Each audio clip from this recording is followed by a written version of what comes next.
Hello বন্ধুরা, আমার বাড়িতে আজকে হঠাৎ গ্যাস শেষ হয়ে গেছে। কি করা যায় এখন?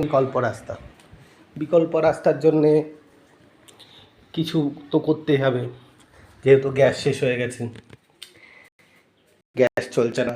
তুমি দেখো, এই দেখো, কিছু করার নেই। গ্যাস যখন শেষ তখন আর তো কিছু করার নেই। এবার তাহলে দেখো আমার বাড়ি থেকে কি করছে শাশুড়ি আর বৌমার কীর্তি। এই আস্তে আস্তে উপরে উঠছি। এই দেখো, লেটেস্ট ছোট্ট একটা উনুন আমি বানিয়েছি হাতে করে, সিমেন্টের উনুন।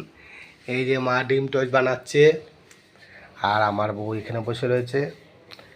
হচ্ছে শাশুড়ি আর হচ্ছে বৌমা, দুজনে এখন কি করবে, কোনো রকমভাবে সকালবেলা ডিম টোস্টটা তৈরি হবে। এই জন্য সবাইকে বলি, আমার মতন সবাই একটা উনুন বানিয়ে রাখো, বুঝলে, কাজে দেবে। একে বলে অসময়ের কাণ্ডারি। ইয়েস।